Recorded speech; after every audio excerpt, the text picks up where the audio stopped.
friends, today I am doing some onion preserving. I have a bunch of onions from my garden. I have some white onions and some red onions up here, as well as some green onions. So I'm going to go ahead and preserve what I have here so they don't go bad. And normally what I do is I will chop them up and put them in the refrigerator or in the freezer. So that way they're already chopped up and all I have to do is reach in and grab some. And yeah, so as I pull out our onions from our garden, I have a bunch more that I need to pull out, but this is what I pulled out for now. So I'm going to go ahead and preserve all of these. I might leave one red and one white just for if we want some fresh onions. Just so I have a couple on hand until I pull out the rest of them from the garden. But I have these green onions here, and I had them sitting on my windowsill for a while, kind of forgot about them, and they're starting to wilt. So I wanted to go ahead and use them. And I am going to make some egg salad. These are also eggs that have been in my refrigerator for a while, kind of forgot about them. So I need to use them up. So I'm going to go ahead and make them into egg salad. Hi, honey. You can come in.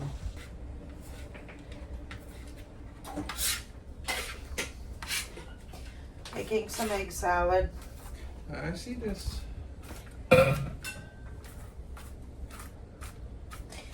I normally put celery in this as well, but I don't have any celery on hand. I did not grow any this year.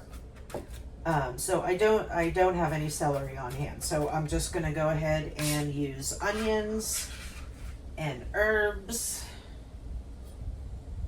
and mayonnaise.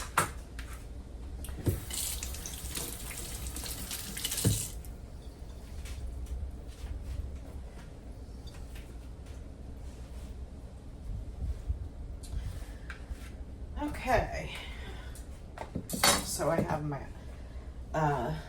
dozen eggs, well I think there's 13 eggs, and onions in my bowl.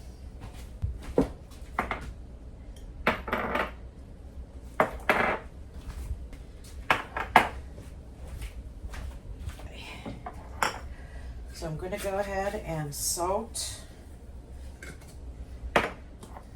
pepper,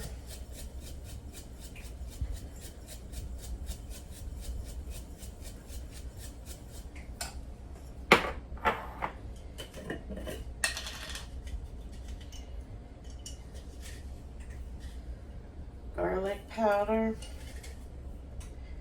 Looks like I'm running low on garlic powder.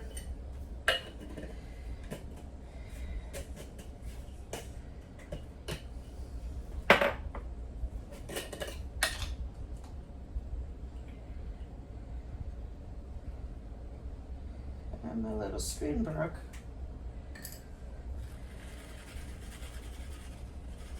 Mustard powder.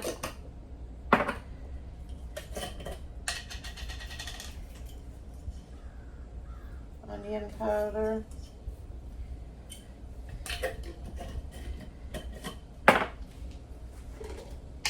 And mayonnaise.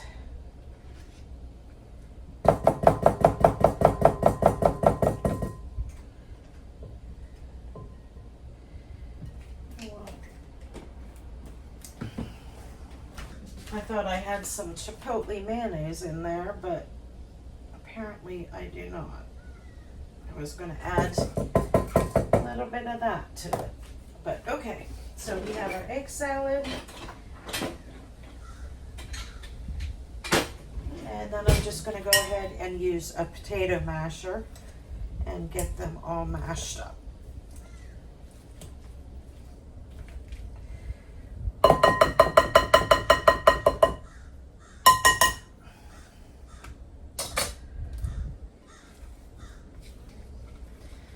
Okay, that could use just a wee little bit mayonnaise. Hi, baby.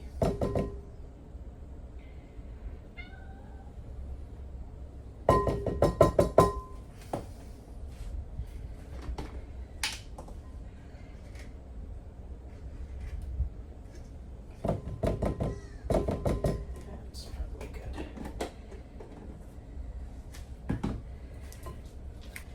And we'll go ahead and give it a little taste test, make sure seasonings are good.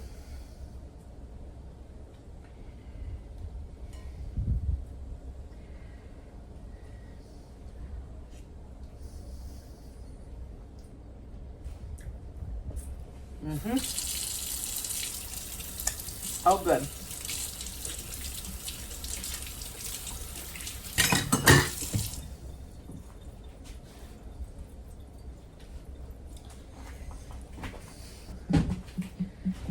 Okay, we'll put a lid on this and it'll go in to the refrigerator till anybody is ready for some lunch, and it'll give some time for the flavors to marinate.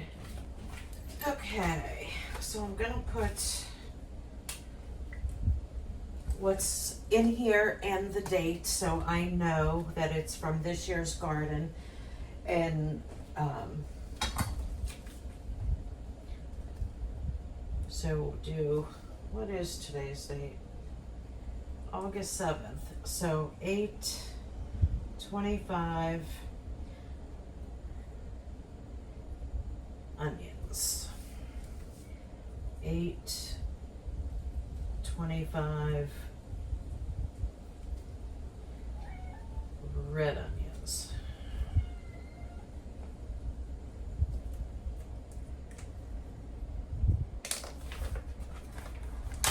Okay.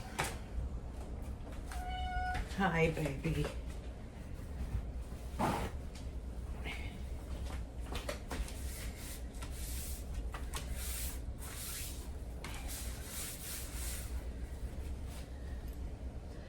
All right, we're gonna go ahead and get started on my sweet onions here.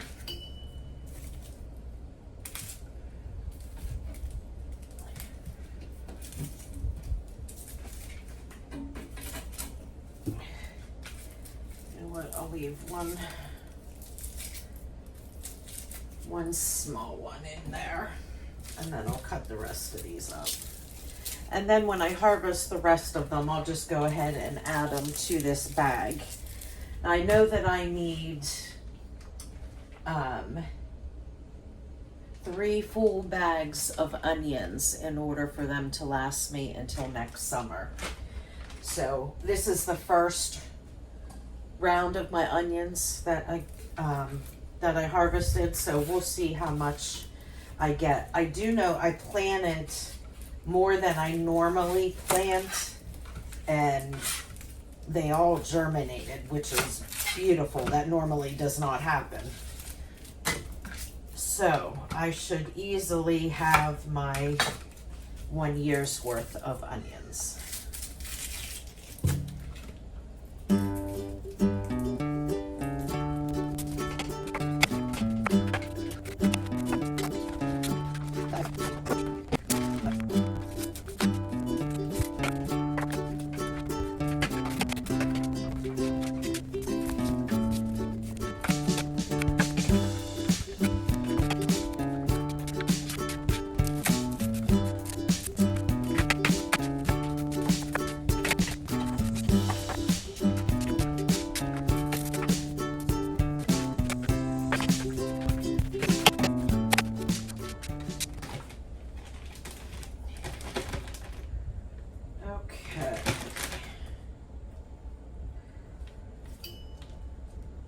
You know what, I'm just gonna go ahead and chop this one up since I am going to be harvesting more onions tomorrow. So I'll just leave one of those in the basket fresh.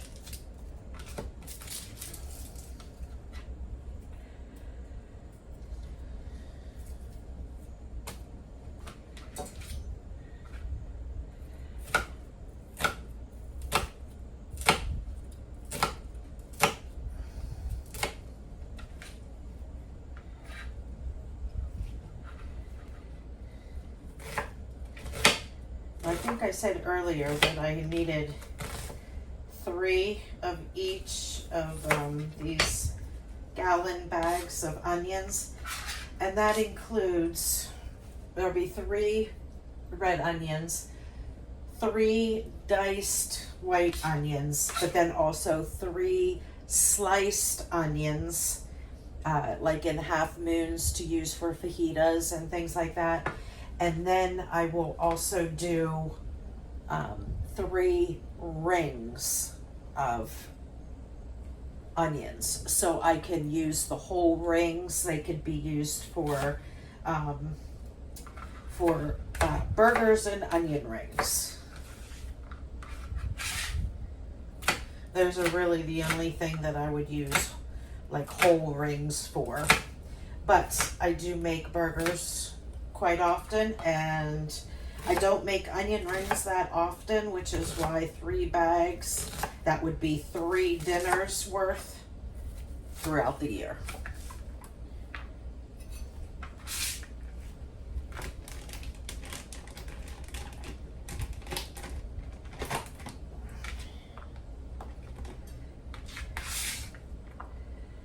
So in total for white onions, it would be 9 bags of onions that would last me until next summer. And the red onions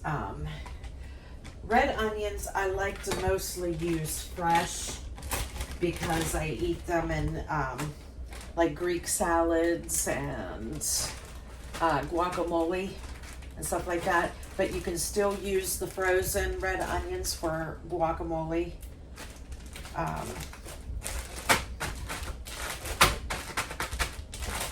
But yeah, when I mostly freeze white onions and just do a few bags of red onions just so I have them. But mostly red onions I like to use fresh, because I like the crunch of it. So if I need some throughout the year and I'm out of what was in my freezer, then I will just buy some fresh.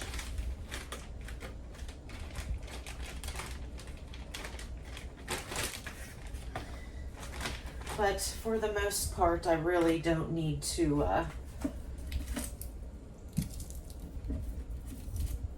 purchase onions throughout the year.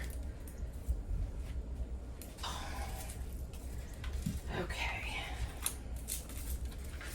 My hands are starting to get a little sore from this hard chopping. Onions are one of the hardest things for me to chop, and my fingers are starting to get a little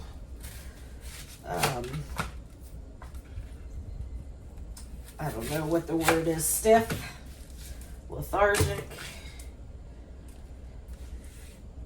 So I'm going to do these, and then I'm going to give myself a nice break, give my hands a rest.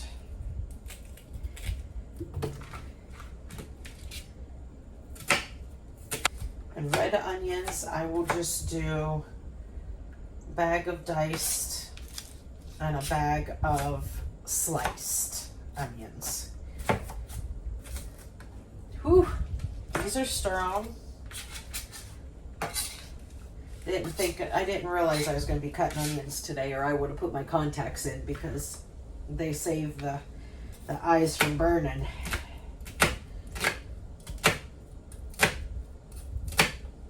Those white onions were fine, but whew, these red onions.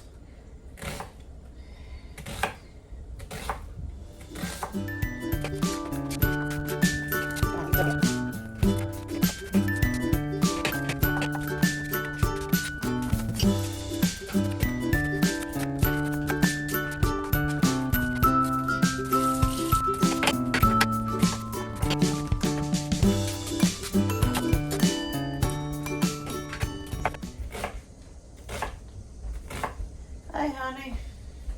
I can smell the onions coming down the steps. Yeah. Yeah, these red onions are a bit strong. I made some egg salad, just FYI, whenever you want lunch, if you want that.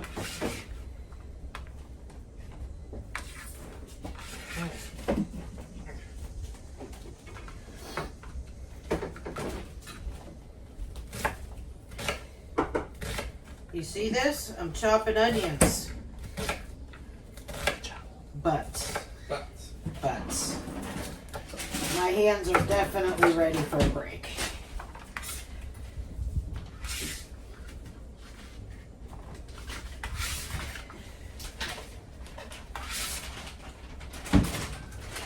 So I think the next onions that I harvest from the garden, you might have to chop them for me. We have onions in the garden? Oh yeah. Over in this corner here, that big metal raised bed, that's all onions. Nobody told me this stuff. Yeah, that's what was in here. Oh, nice. And I got quite a bit more to harvest yet. I just pulled the ones that were obvious because they started to come up out of the ground.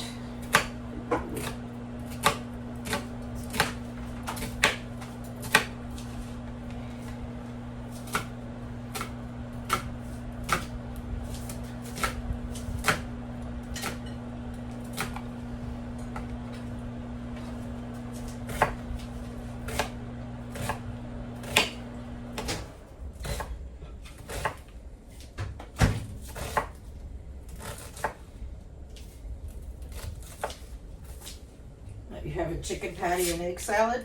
Yeah.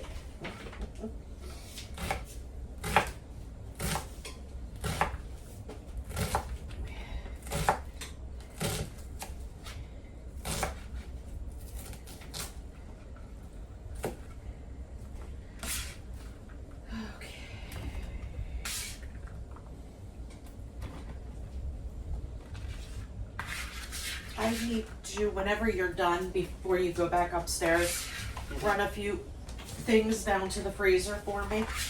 Yeah. Please.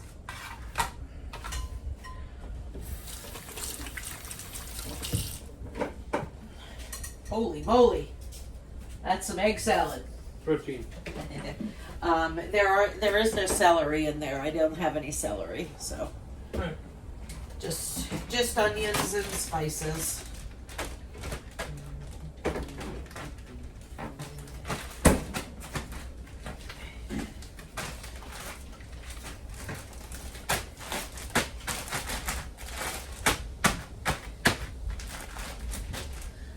One bag each, red onions and white sweet onions.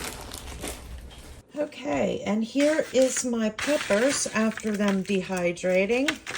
And I dehydrated them for about 6 hours. You want to feel them and make sure that they are crunchy. If you find one that is soft, which I did, like this, see how you can bend that? It did snap, but you can bend it. That is a little bit soft. So I am going to stick these back in for maybe another hour. The rest of them are done. Like, you can snap them like that. So they are done, but there's a few that are not. So I'm just going to stick them in low temperature, about 200, for another hour, and then I'll pull them out. And what we're going to do is stick them in a spice grinder, and we are going to grind them up, and they will be red pepper flakes. And we have many more tomatoes that I just harvested today, adding them to my roaster pan that I already had full of the last basket of tomatoes. So we're going to get these going, and we're going to be making some tomato sauce. Okay, so I have all of my tomatoes from my garden that I harvested the last couple days in here, and I've had them on low all morning, and they've really cooked down. Now, I don't have any more tomatoes yet ready yet in my garden. So what I'm going to do in order to make a full batch of this, or at least close to it, is I am going to add in some canned tomatoes. Now, canned tomatoes, I always keep them on stock for this purpose, and for purpose if I have a non-good tomato year.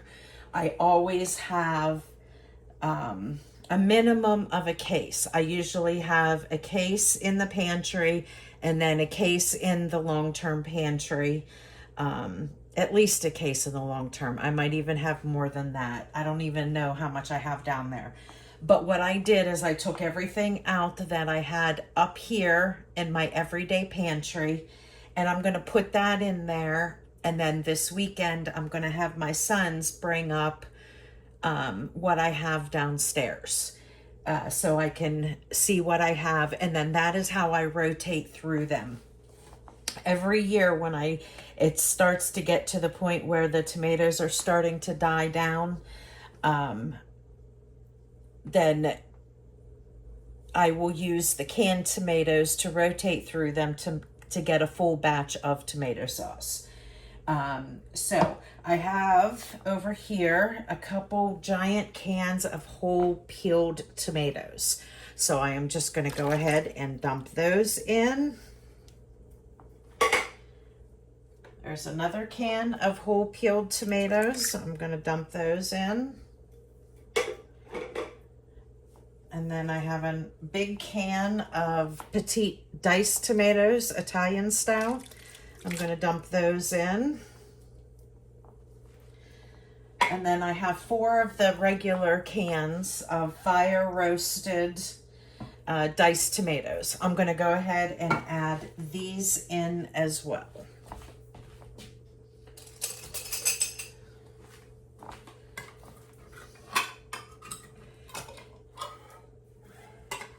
Hopefully I can get them open. My son that one I have to use the can opener for. My son is in class, so he's not here to help me open cans, but these seem to be pretty easy, which is good.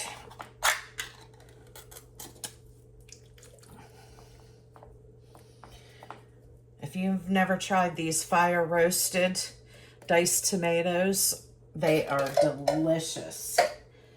Sure, you should definitely try them sometime if you haven't already.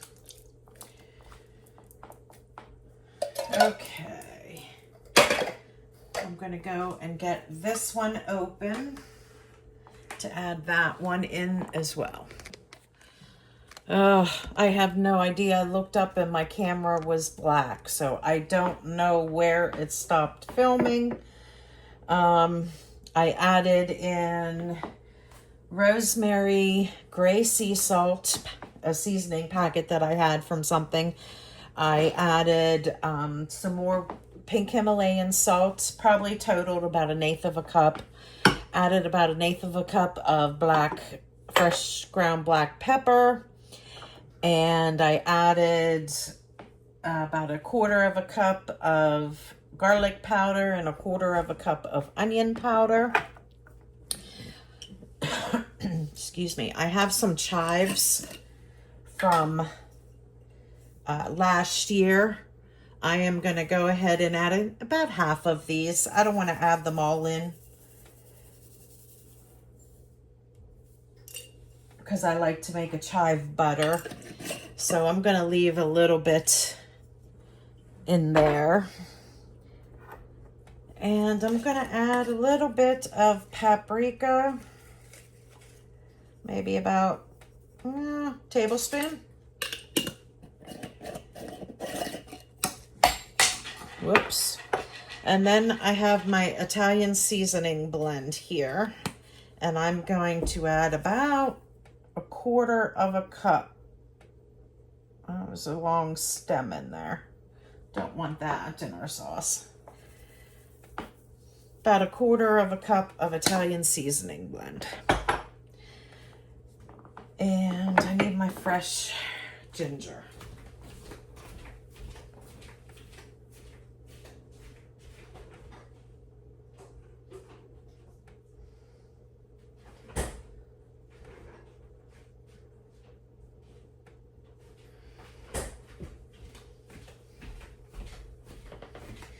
Okay, so I grabbed my ginger that I have in a jar. There's only a little bit left, so I'm just going to go ahead and dump the rest of that in.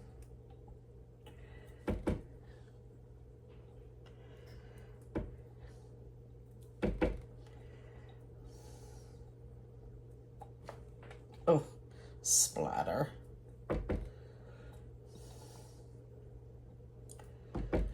Okay, and that'll do it for that ginger.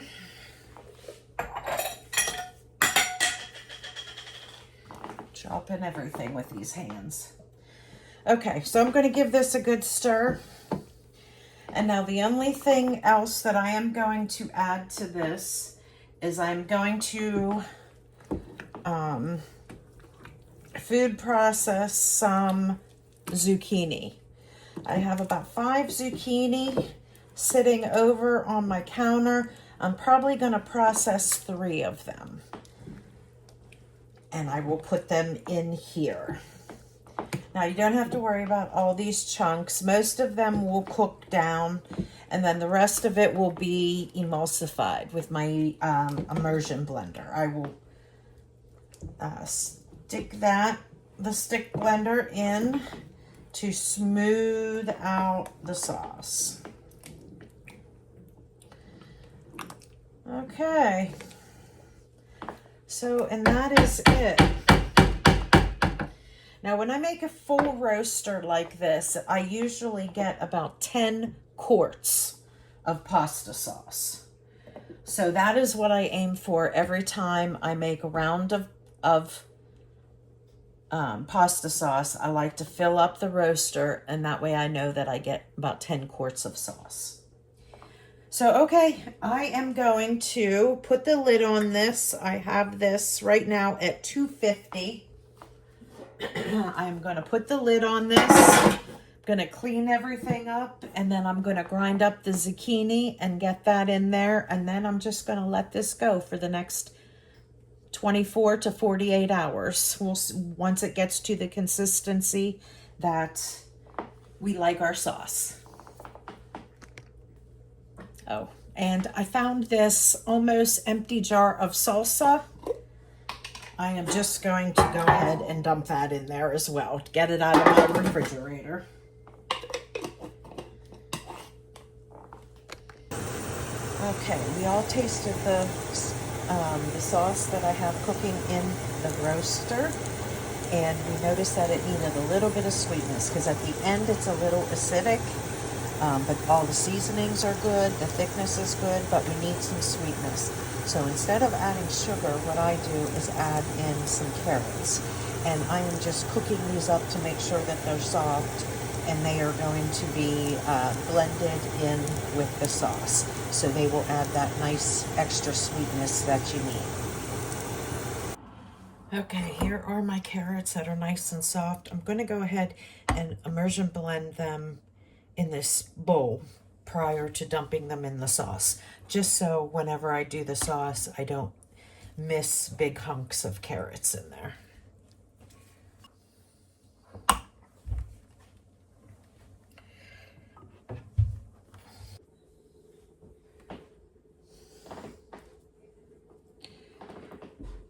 Okay, we're going to go ahead and dump in these pureed carrots.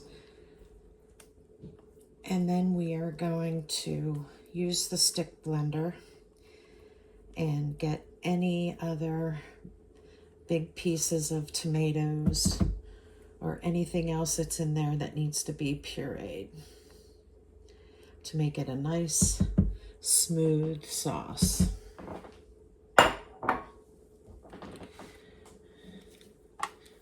I personally don't want a chunky sauce, but there are people in the family that wants a smooth sauce. And then that's a way to hide your vegetables so they don't know.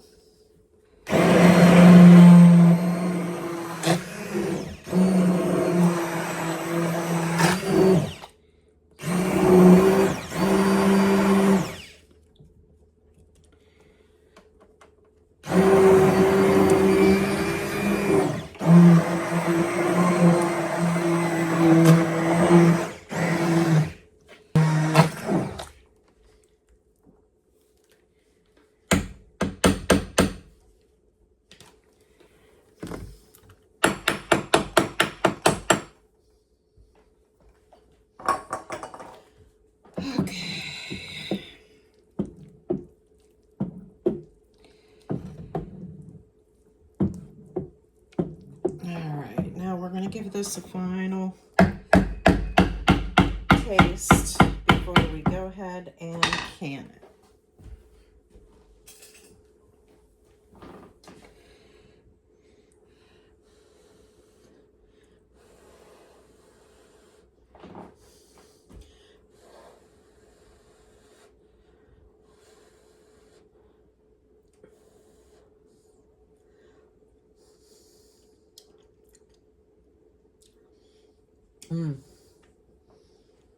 Oh, that's good. Okay, we are good to go. I'm gonna go ahead and turn this off. I'm gonna get my jars ready, and we're gonna go ahead and can up this marinara sauce. Okay, so I am ready to can up the sauce. I have two canners with water heating up on the stove. I decided that I was going to water bath can these. You could do either or. You can pressure can them or you can water bath can them. Just today, I just figured I'm going to water bath can them. And so I have two giant water bath canners on the stove. And I'm going to go ahead and fill up these quart jars. Now, since I'm water bath canning them, and these are homegrown tomatoes, I need to make sure that the acidity level is correct in order to water bath can them. If you are not sure, if you don't have one of the test strips or anything to check the acidity level, then you're going to want to go ahead and pressure can them. Then you don't have to worry about it. But I have a lot of citric acid in stock. So I'm going to go ahead and put 1/2 a teaspoon in each of these quarts.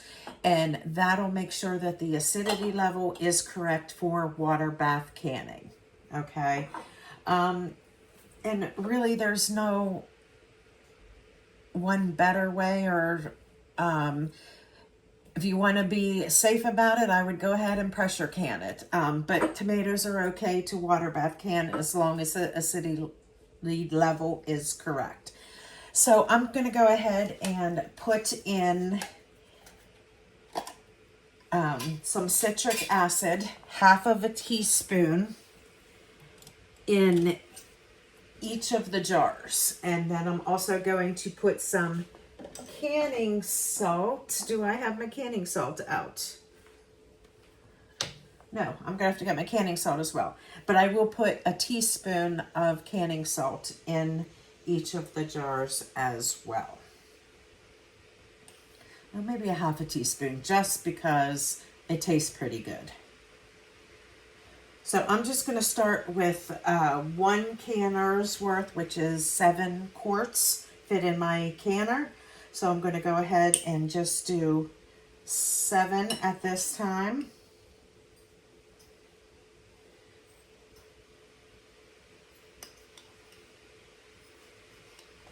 Now, you can also do, if you don't want to use citric acid or don't have it or can't find it, you can also do lemon juice, and not the squeeze kind, like a fresh lemon juice.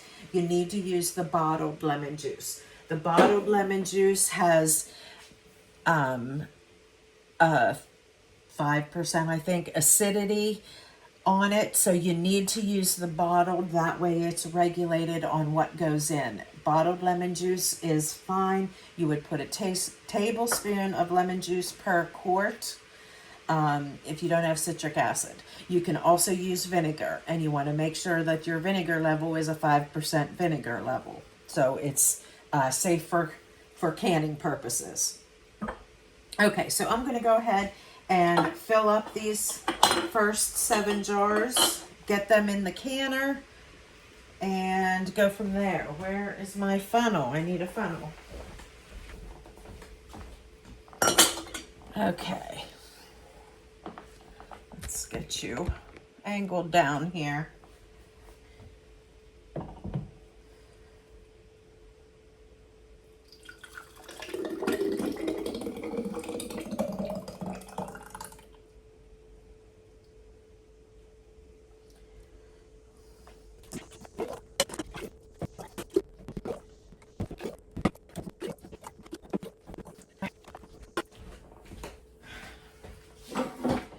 Okay, I'm getting a little vinegar in this little bowl so I can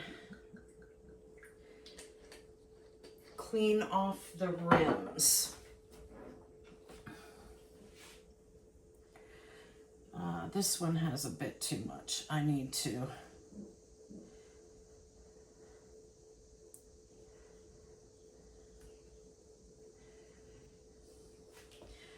And when you're canning these, you want this to be, you want to put it up to a 1/4 inch head space.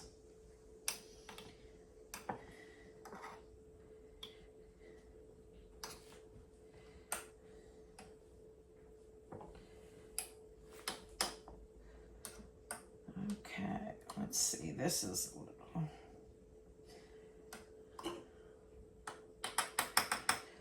Okay, they look pretty good there. Now I'm going to go ahead and use paper towel dipped in vinegar, and I am going to wipe these lids, or wipe the rims, just to make sure all the sauce is off of them, so it won't prevent a seal from happening.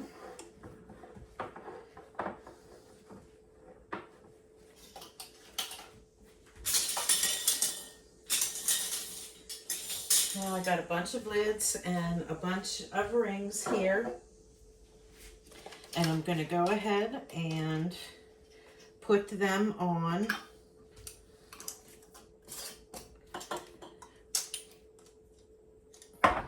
And you want to tighten them just a finger tight, which means soon as it stops, just do like maybe 1/4 inch further.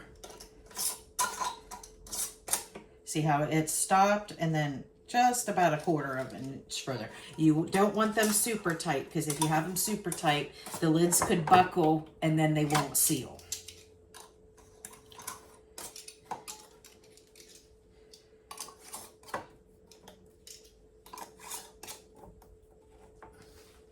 All right, and there we go. And we are going to go ahead and water bath can these for about 25 minutes. I believe that's what it is. I need to check on that. And when you're water bath canning, you need to make sure that the water is above the lids.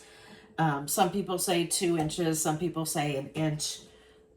I just make sure that the lids are covered, and then covered enough that if there's any evaporation, the tops of the lids are not going to be visible. So usually I do about 1 inch. And then that's pretty good. And you don't start the timer until the water is up to a full boil with your jars in it.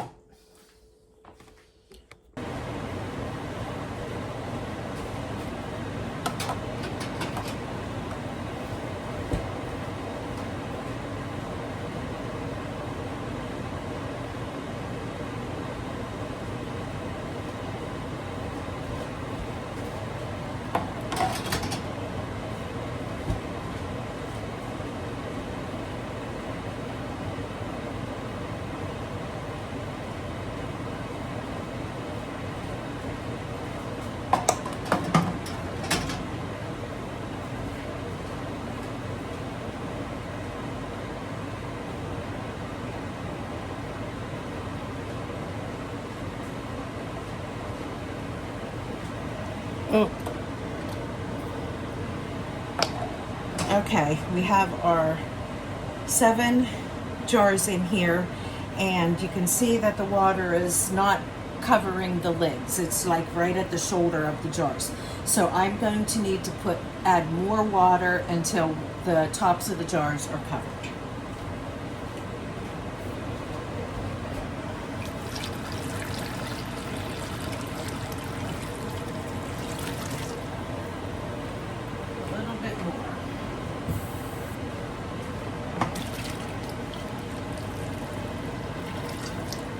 Okay, there we go. Water is covering the top. I'm going to go ahead, put the lid on. I am not going to put the lid on the whole way, because when you do, the water comes out and bubbles all over the stove. So I am going to just put the lid off to the side a little bit. keep checking. I'll come back and check it in about 5 minutes and see if the water is boiling, and then that is when I will set my timer. Okay, so the water is boiling, so I am going to set my timer for 25 minutes.